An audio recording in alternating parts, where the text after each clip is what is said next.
Good morning, everybody. Glad to see so many folks joining us. This is the part of the show where I just go live a little bit early, let the YouTube notifications go out, and if you watched the video this morning, you now know how to do that. If you didn't, there's a link to it in the description of this video. If you're watching on replay, go ahead and scrub past the this graphic that's up here right now.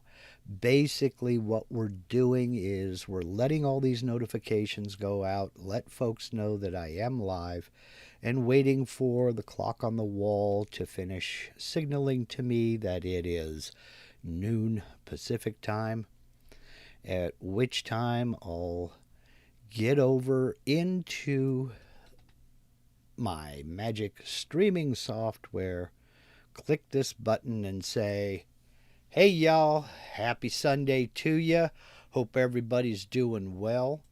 Hope you got a little bit of shop time this weekend. Wow, I want to say right off the bat, thank you very much to David Williams for the Super Chat Super Sticker. That is always an option. That is greatly appreciated. Thank you very much. It's another drab, kind of dreary day in Southern Oregon. It's been nothing but rain, but at least I got almost all of the painting finished on the new shop, so now I'm covered by warranty. So that's always a good thing. So let's jump right in this morning and talk about today's YouTube video. Now, I know last week I said something about possibly doing a video on the roundover bit. And as I was getting ready to make that video, everything that I was putting together was sounding very familiar to me. So I went back and looked, and I forgot that I already made a video on entering a point cutting roundover bit and using it in VCarve and Aspire. Technically, you could probably do this in Cut 2D as well. So let's just go ahead and say that, yeah. But please don't quote me on that, Cut 2D, folks. You should be able to use it in Cut 2D as well. It is part 37, adding a form tool. Part 37 in the Vectric for Absolute Beginners series. And I put a link to it in the description box of this video, so you can go check that out. It was just sounding too familiar, and I thought, I've done this before. So I went back through and found it, and sure enough, there it is. So I've gone ahead and I've linked it in the description of this video. Let's talk about this morning's video. I've been hesitant to make it because it appeared to me to be just a gratuitous, hey folks, subscribe to my channel type video. And that was not the intention. I don't do stuff like that. I don't believe this is a game of look at me. I get several questions a week about how to find the next video in a series, or do I have a video on this, or just basic YouTube questions, and a lot of questions about notifications. Now, I am going to screen share in just a minute here and show you a couple of things that I couldn't really get into in the video because it's really dependent on the device that you're using and how you're accessing YouTube. I'll kind of preface this by saying that I do almost 100% of what I do on a desktop PC. So I don't access YouTube on cell phone, on tablet. And if I do, I tend to open up a web browser and go to the desktop version. So some stuff is kind of foreign to me, but most of it is basically the same. And the big thing about getting the notifications is you not only have to turn on notifications for the channel that you have subscribed to, you also have to turn on notifications for the device that you're working with. Now, I'm going to go ahead and screen share now. Let me make sure that I am doing that, and I am. And I'm on my YouTube channel over here in Firefox. And again, Firefox? Okay. Firefox. And again, I'm not signed in, because if I sign in, there's a whole bunch of behind-the-scenes stuff that you'll never see, and I can't get to the controls that I need to get to. But basically, you've hit the subscribe button, you've hit the little notification bell, and you've set that to all notifications. Now what you need to do is you need to make sure that you have notifications turned on your device. And every device is a little bit different. But more often than not, they all come down to the settings on that device. So if I come down here and I'm in Windows 10, and I start typing notifications, the first thing that comes up is notifications and action settings. So I'll click on that. Then here we're in notifications and actions, and you'll want to turn on what you want to turn on and turn off what you want to turn off. And you come down here to get notifications from these apps. And one of them will be the web browser that you're using. You need to come over here to this switch and turn it on. Now what that's going to do is that's going to allow those notifications to pop up down here when you get a notification, like if I go live or if I post a video or anybody else you have subscribed to goes live or posts a video. Without that turned on, you won't get a notification pushed through to your desktop. Now, I've already got mine set that way. I normally turn it off when I'm getting ready to go live because I don't want the distraction of a notification popping up. When you have received a notification, you'll get it down here. That lets you know that you've received a notification when you were away from the computer. And if I click on that, like I've got one here, and that's telling me that somebody has commented on my video. And that's perfect. That's fine. Now, if somebody I am subscribed to goes live right now, I'll get a little pop-out notification right here and a little alarm sound. And that's why I turn it off when I go live, because it's a distraction. And if I get a notification during this, you'll hear it. If you're on an Android phone or an iPhone, it is a similar type of a situation. You will need to go to your device settings and turn on the notifications there. YouTube used to send out push notifications via email, and they no longer do that. The YouTube average for people using email notifications was about 0.5% to 2% of people who had all notifications turned on were using email notifications.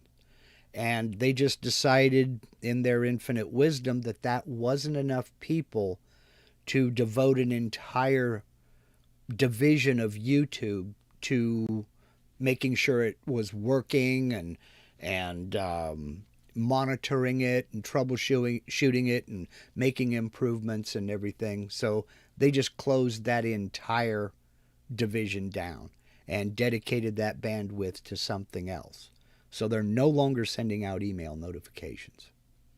But that should help you get the notification when I'm getting ready to go live.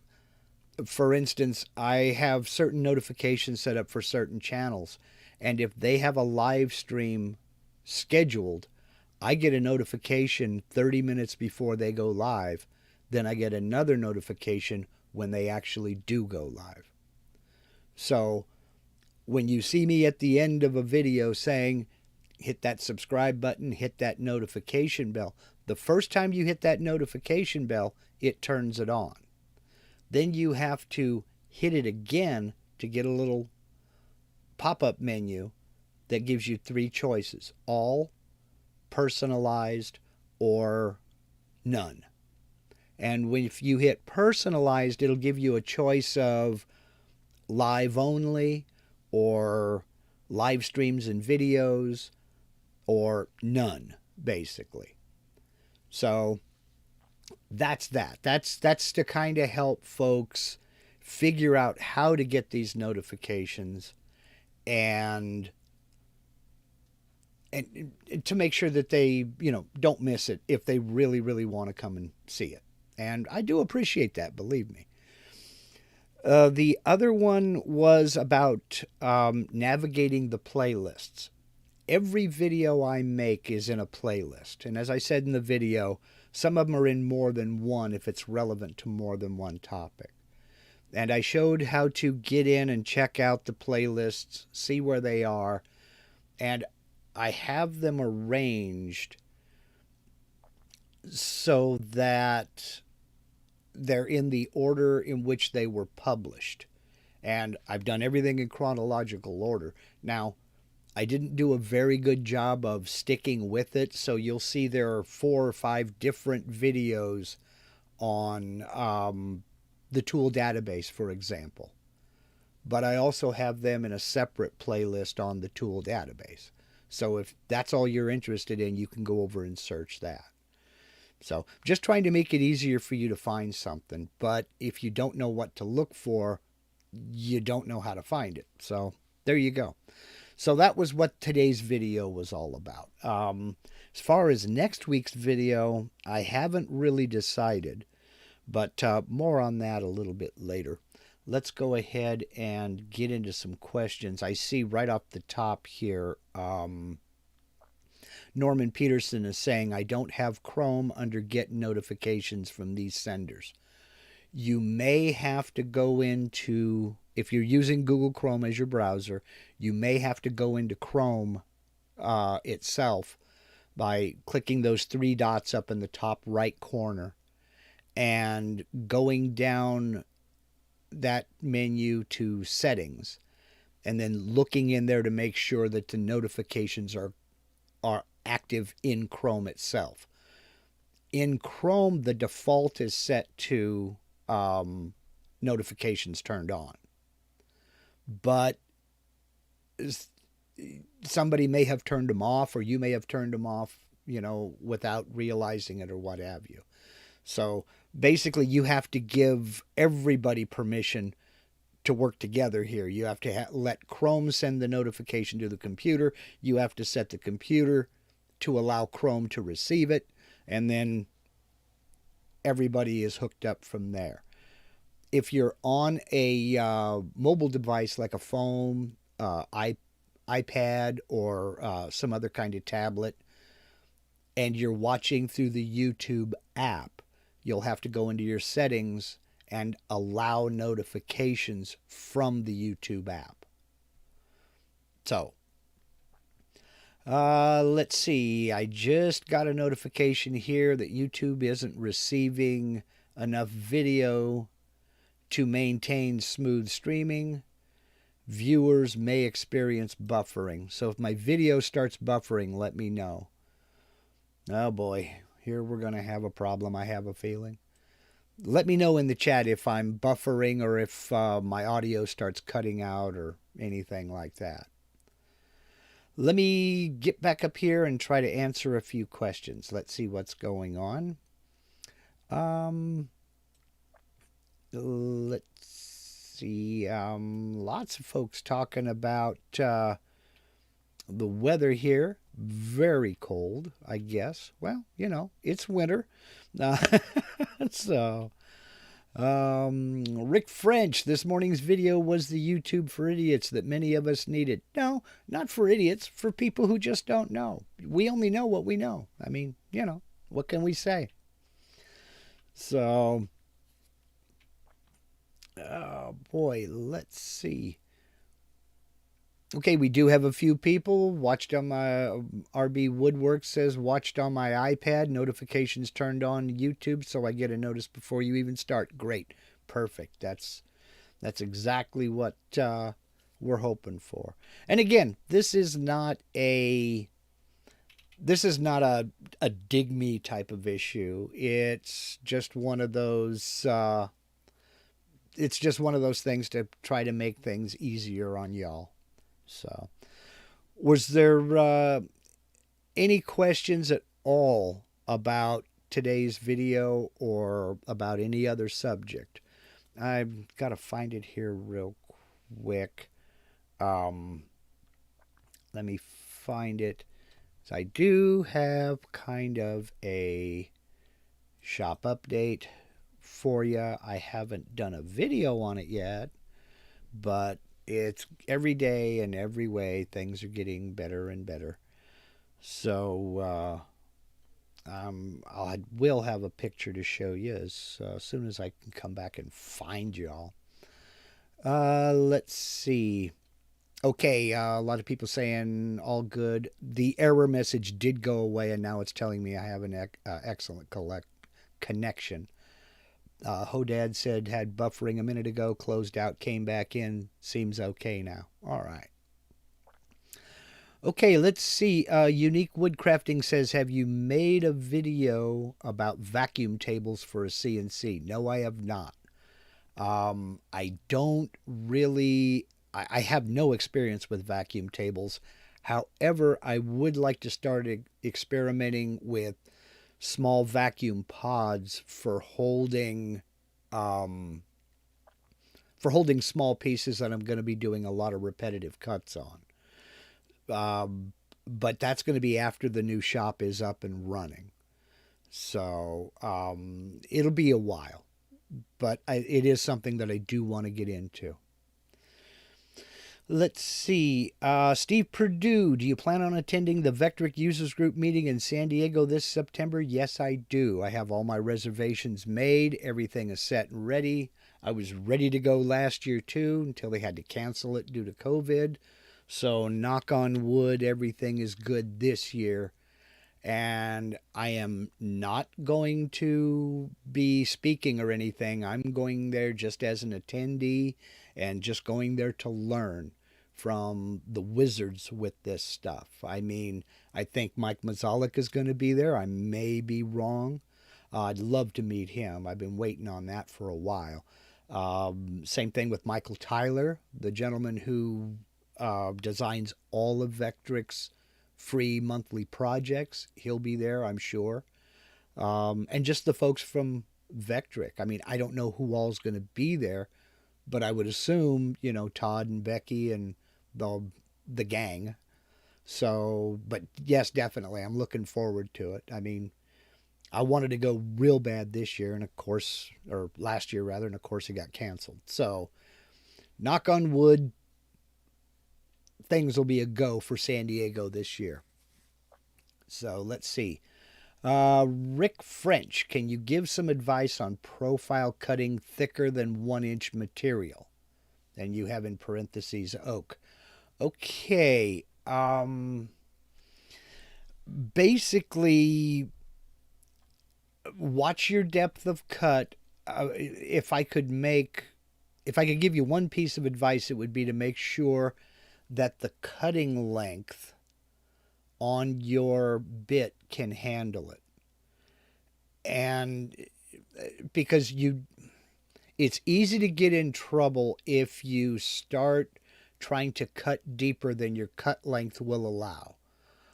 If for instance, if you have a 1/4 inch end mill and the cut length on that end mill is 1 inch, and you're trying to cut through 1.25 inch material. Depending upon how you set up that tool path, you may be okay, but you may get in trouble if you have a separate last pass or if the machine misses a step. And instead of following that profile, it tries to cut in. The minute you try to move the shank of that bit where there's no cutting surface against that material, something is going to break. So I would suggest highly that you don't try to cut material thicker than the cutting depth of that particular bit. You can get bits with longer cutting lengths. In fact, I got a 1/2 inch diameter end mill for just that purpose. I'm going to be cutting some 1.5 inch thick material. I haven't done it yet, but I'm going to be cutting some 1.5 inch material. So I went ahead and I got a 1/2 inch diameter end mill with, I believe it's an 1.75 inch cutting depth on it. So just be careful of that, is all. So let's see. Mark Kulig says, subject you talk about backing up Mach 3 on 3 separate computers, or on separate computers. Do you have active license for each? Can you load Mach 3 on separate computers without Okay, you can put Mach 3 on, I believe, please don't quote me, your best bet's to go over to Mach Support. Google Mach Support, that's their website. I believe you can put it on 3 computers with no issue on the same license. So yeah, I've not had an issue at all. And in fact, let me write a note to myself. Peter Pasuelo did a video on his channel CNC Nuts, and in which he installed Mach 3 on he had to replace the hard drive on his computer, and he installed Mach 3 on it. But putting it on multiple computers is the exact same it is the exact same process. So I will put a link to those 2 videos. He did one on backing up Mach 3, and then he did one on installing it on another computer. Those 2 videos together are the way to do it. I have well, within reach that I can reach out and touch, I have 5 computers, and all 5 of them have Mach 3 on them. In case the computer on my machine goes down, I've got a backup. So I'm all set and ready to go. But it is very easy to do. Very easy to do. So let's see. Hodad says, have not had a chance to look through your videos yet. I'm new to the channel. Do you have any on inlays? Not yet. Film at 11. Spoiler alert. Next month. Next month. More on that later. Let's see. Yes, Mike Mazalik has confirmed that he's going to be there and looking forward to meeting me as well. Well, I'm sorry. And if you see me roaming around down there, come up and say hi. I'm going to have a bunch of stickers I'll be passing out and stuff like that. David Pingle, CNC Nuts, has a session on vacuum tables. Yes, he does. And let me tell you, if you are not subscribed to Peter's YouTube channel, you're doing yourself a disservice. Wait until this is over with, but look for his channel. It's CNC Nuts, N-U-T-Z. Soon as we're done here, I'll put a link to his channel in the description of this video. And let me write that down. It's his channel is called CNC Nuts with a Z, and in parentheses his name, Peter Pasuelo.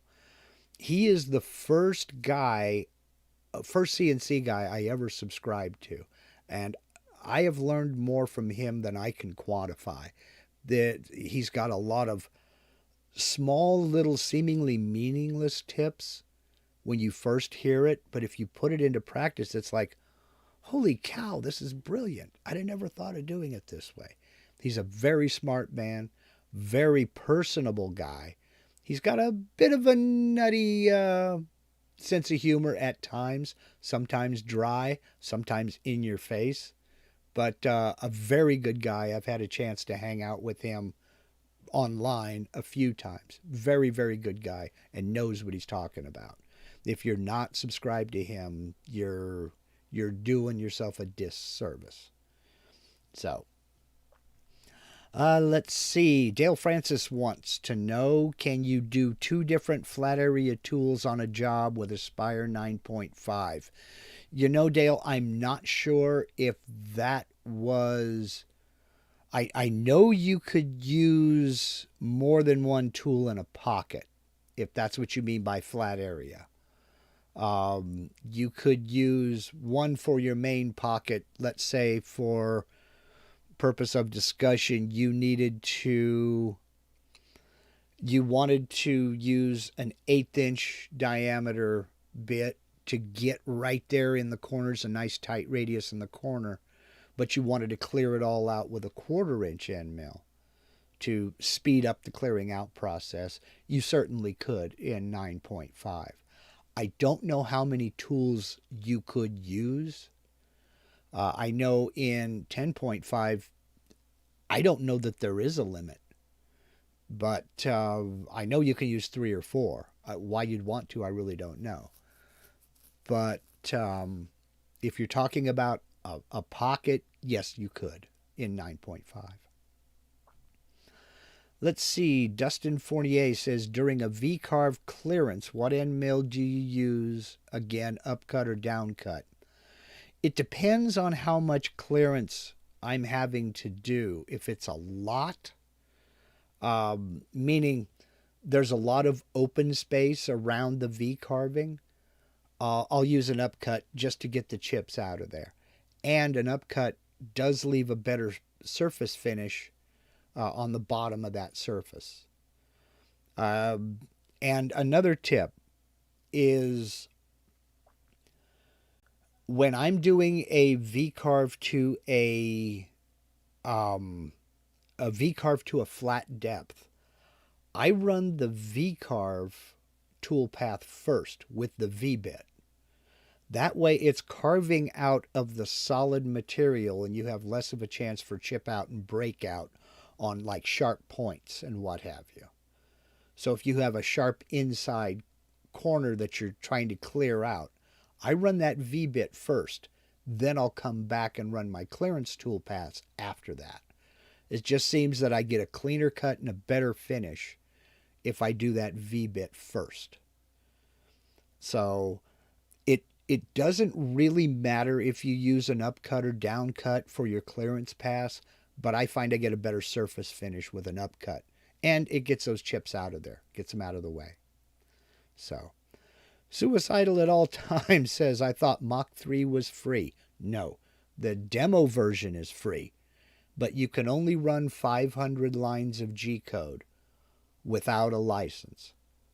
And 500 lines of G-code, anybody will tell you, is just enough to make you mad. I mean, it's not even enough. It may be enough lines of code to drill a hole, and that's about it. You do have to purchase a license to unlock Mach 3 and run it. So, let's see. John Howard wants to know, did you get a chance to start a cutting board video? No, I haven't. I have not been able to get out into the shop at all. I haven't done anything on the CNC since like June, and that's simply because my priorities have been in trying to get this shop shed and get it up and running. Here's hoping that'll change. I mean, yeah, even for Christmas, my whole family got gift cards this year. I haven't been able to do any of that stuff. So I apologize for that. Let's see. Excuse me. Steel Blade Woodworks. What spindle options available for Avid Pro 48 by 48 that will not break the bank. I really do not know. That I don't have a spindle, mainly because I don't have, right now in the shop that I'm in, I don't have 220 volt service. That is being put into the new shop shed. I will be upgrading, excuse me, good grief, Mark. I will be upgrading to an air-cooled spindle when I get that um, shed up and running. But right now, a spindle that'll work with Mach 3 on an Avid Pro, you might get a hold of Avid and see what they recommend. There are a lot of spindle options out there. It's more about the mount, to physically mount it on your machine, than it is about, now getting it to work with your controller software is a different story. And for that, again, I would head over to the Mach support group and the Mach support web page, rather. In fact, I'll put a link to it in the description of this. Let's see, Mach support. I'll put a link in the description of this video as soon as we get finished live here. So Avid CNC is kind of pricey, and I get what you're saying. I've looked at their machines. They're about 8 hours to the north of me. I want to go visit them. I just haven't been able to get there. And, as Rick French is mentioning here, break the bank is a variable. I mean, I know folks that won't pay $20 for a router bit. Go figure. It's a subjective thing. And I get it. I know. And yes, I know which spindle you're talking about. And it was like, holy cow. But you can't argue with results, So, let's see. Mark Kulig, have you any videos on using CAD CAM software? That's what Vectric software is CAD CAM.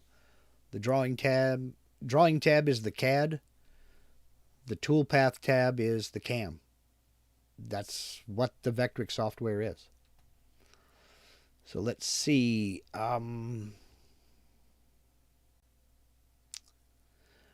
Suicidal at all times says Downcut bit is for cutting through something and leaving a clean top. Yes.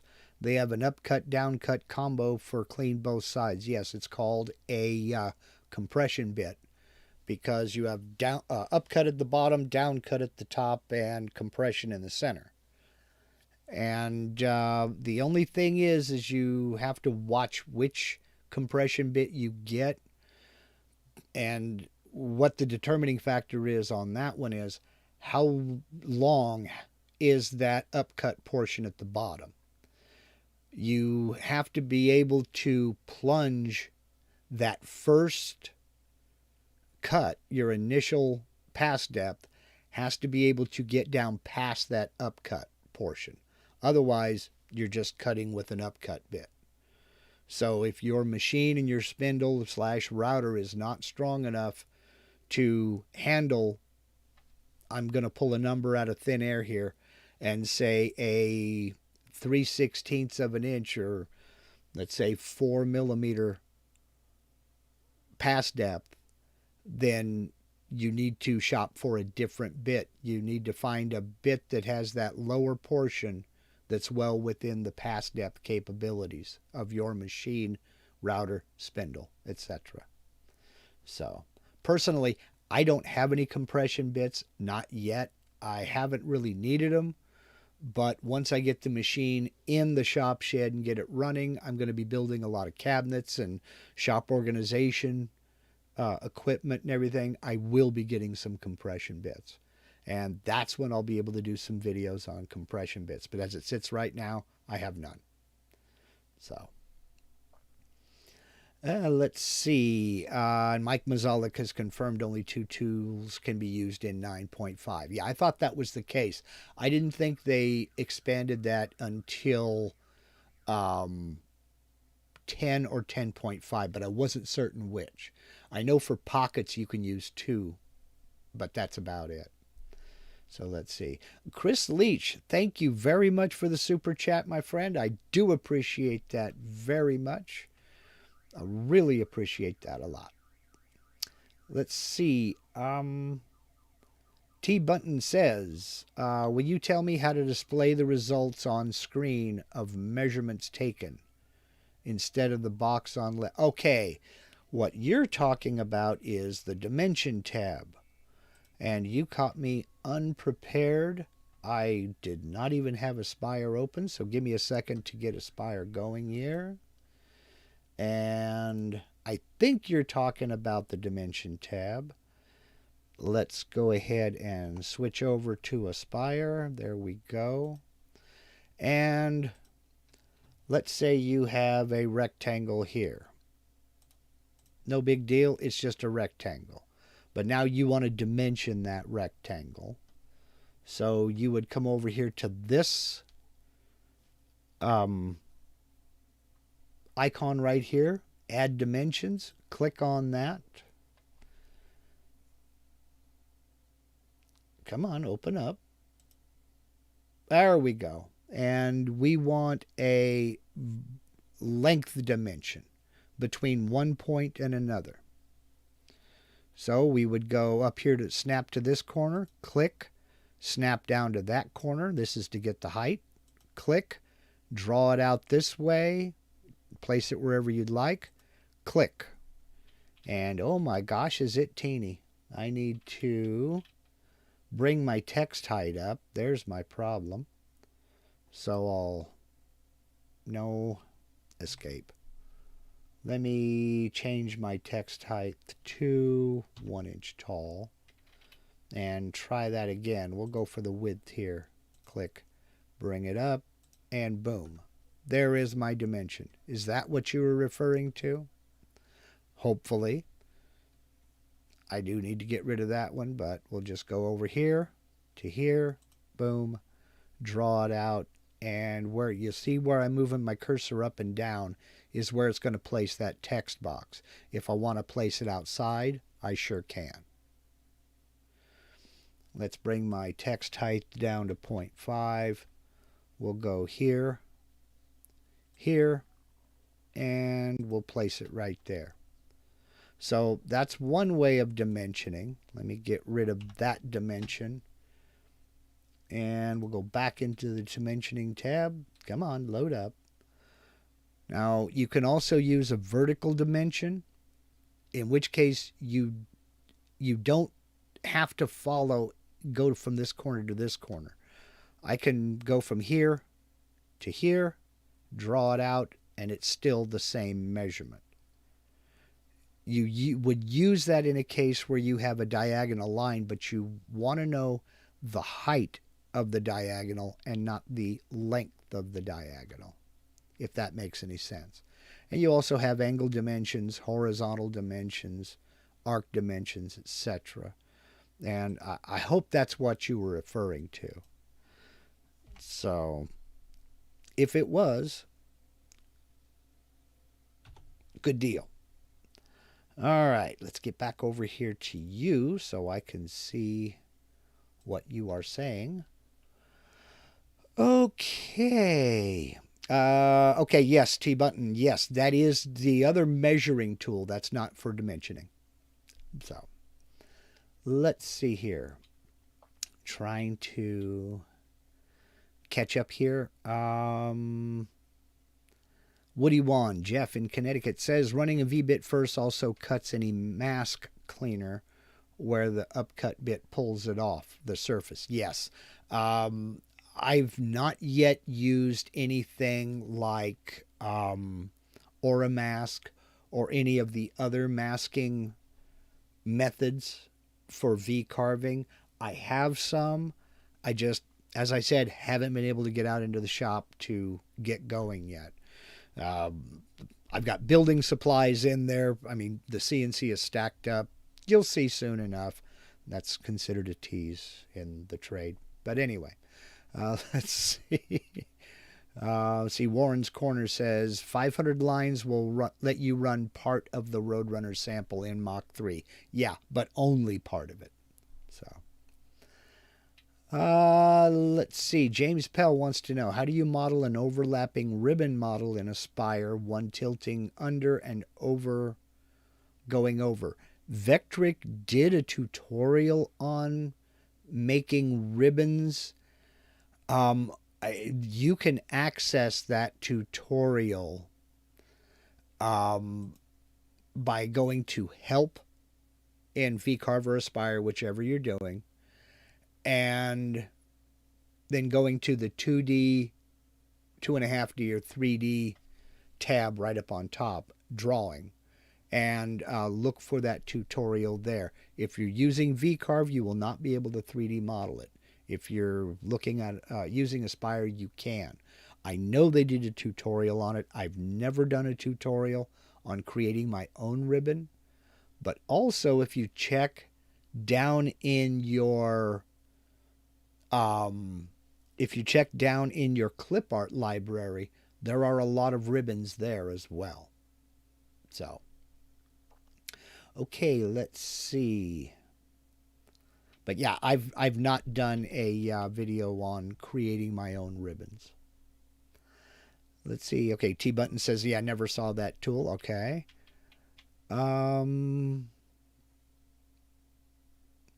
Okay, Mark Kulig was talking about CAD CAM software. He was talking about SketchUp. I have not done any videos on SketchUp. I don't use it much at all. I do use it occasionally, but not much at all. The best tutorials I have found on SketchUp have been Jay Bates. If you look for Jay Bates on YouTube, you'll have to go way back because it's been a couple of years. But everything in his tutorials works still on the newer versions of SketchUp. He did an absolutely masterful job of teaching SketchUp. And I have absolutely nothing to add to anything that he's posted. He really, really did a superb job on teaching SketchUp. I kind of use it every once in a while, but not really very much at all. I'll be honest, I do all my drawing in, well, I did it in VCarve, now I use Aspire. So, let's see, Norman Peterson, is there a fee for setting up a YouTube channel? No, there is not. It's, believe it or not, if you have a Gmail email address and you have a Google account, you have a YouTube channel. You just haven't claimed it yet. You know, you just go ahead and get that set up. I'm trying to remember how to do that because it's been, God, I started on YouTube going on 11 years ago now. 2010 is when I got on YouTube. But basically, you go to YouTube and you click sign up, and then you sign up through your Google account and your Gmail email address, and it just sets it up for you. But if you have a Gmail email address or you have a Google account, you have a YouTube channel. You just have to turn it on and set it up. There is not a fee for it at all. So, let's see here. Chris Leach says, Norm Peterson, no, but the lighting and cameras might present some expense, less than you might think. I know several people who shoot all of their video on their cell phones. You can buy a cheap ring light that it will clamp onto your phone. There's a phone mount for it. And you put the ring light over the lens so that the lens is shooting through the light. They're about $18 down at your local Wally World. They're not expensive at all. It can be as cheap or as expensive as you want it to be. I shoot all my videos outside on a Canon Vixia camcorder that I got at my local big box store for I think they were on sale one year for $189. And you can make it as cheap or as expensive as you want. I mean, I know people that have, $2,000 and $3,000 and $4,000 DSLRs and, shotgun mics and this, that, and the other. I have never found the need for that. That may change with the new shop setup. But It can be as cheap or as expensive as you want to make it. There are people that use their cell phones. There are people that use GoPros. I mean, and everything in the spectrum. It's 100% up to you. And, by all means, start a channel and start putting stuff up. I mean, there's room for everybody. You'll find it's a lot of fun. But if it starts to be work, you'll be less motivated to keep it up.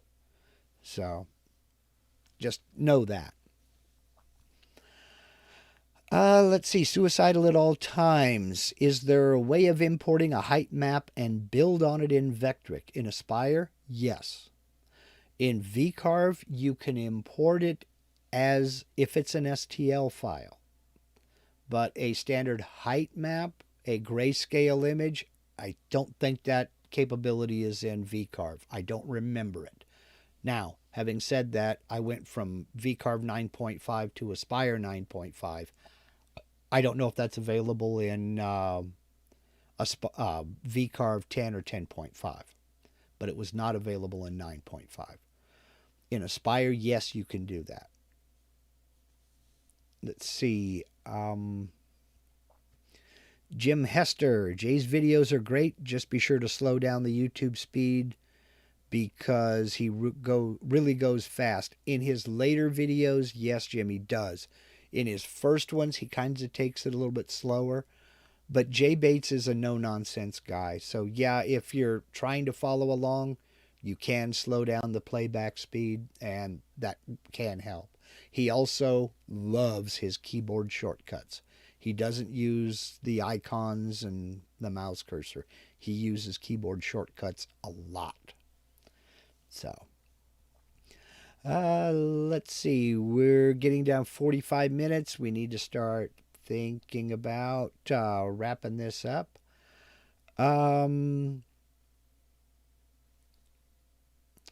Let's see. Lewis Denton says, looked at ShopBot for feeds and speeds. Are there charts for different sizes end mills? Yes. And that's going to be dependent on the end mill itself. Look for chip load at the end mill manufacturer or vendor's website. That's where you'd find all that information. So, would be says, hi Mark, greetings from Portugal, greetings from Oregon. What program do you normally use for editing your videos? Right now, I'm currently using a program called Corel Video Studio 10, but I will not recommend it because it crashes a lot. I have downloaded and installed DaVinci Resolve. I'm just trying to find the time to learn it. And that's going to be related to something coming up here in a minute. DaVinci Resolve is free. You can download it, install it for free. I do not know what languages DaVinci Resolve supports. So that might be an issue. I really don't know. But my problem with Corel Video Studio, I like the layout, I like how it works, and I like the results. It just crashes a lot. I don't know what's going on with it, but I am not the only one that has that problem. If I make a cut in a video, I have to save with every modification I made because it'll just crash. So I don't like it at all. So that's why I don't recommend it. Soon as I get into DaVinci Resolve and get some experience with it, I may do a video on it, I may not. It's just going to depend on how many people are interested in that kind of thing. I do have a video on the screen capture software I used, but that was only because so many people asked me about it. But okay, let's see. We got to wrap this up here. We go. What do you want? Jeff in Connecticut says, I know you discussed this before, but where can you find fonts? Reliable site. DaFont did not have the one I needed. It just depends on the font. Some fonts are not available for free. Some fonts come as with other software you installed. They come as a package, or there is a fee to download them and install them. Search for it by name I have found DaFont and 1001 fonts to be safe. But other than that, it's just kind of case by case basis. Be careful with fonts because you are installing the font onto your system. I've not heard of any malware being attached, but it's not outside of the realm of possibility. But just because I haven't heard of it doesn't mean it hasn't happened. Lots of stuff has happened that I've never heard of. So, okay, let's see. Christian Blay says, I'd like to draw a taper shape as a rail on my spoil board. There is no bit on the library to do so. I mean, a tool that is the inverse of the V-bit. I don't know how a tool the inverse of a V-bit would work because it's spinning. It would just tend to cut unless I'm missing something. Okay, suicidal at all times. I was thinking more of importing a G-code. No, you cannot import G-code. Once the G-code is made, it is no longer something Vectrix supports. You can load and edit G-code in Notepad, or there's another app out there called Notepad++, but you cannot import G-code into Vectrix software at all. So, okay. Let's see, Michael Mazalik says he uses DaVinci also. Great program. I know a lot of people who love DaVinci, and a few of the YouTubers I watch and subscribe to use it. So, okay, let's see. Last two questions here. Joe of Wood Studio IA is going to be the last one. IL Peleg says, have you ever had a bit with a replaceable blades just self-release? No, I have not. I got an Amana 45-degree B-bit, and my first carve, it turned itself into a rotating 6mm rim.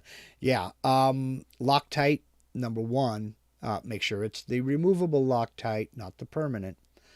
And also realize that with those bits that use a separate carbide insert, they have to be spun at a lower RPM. That may mean you have to change your feed rate. But they have been known at high RPMs to vibrate the heck out of a router or spindle. So they need and in fact, look for that information on Amana's website. You have to run it at a slower RPM to avoid that vibration. I've not had a insert come loose, but I don't know if you've ever used the old circle cutting jigs that have a drill bit in the center and then an arm that sticks out. I have seen set screws come loose on those and throw them. But again, the person using it was running it too fast. Those are meant to be spun at no more than about 750 RPM. And this guy was trying to run it at 3,000, and you can't do that. So, okay.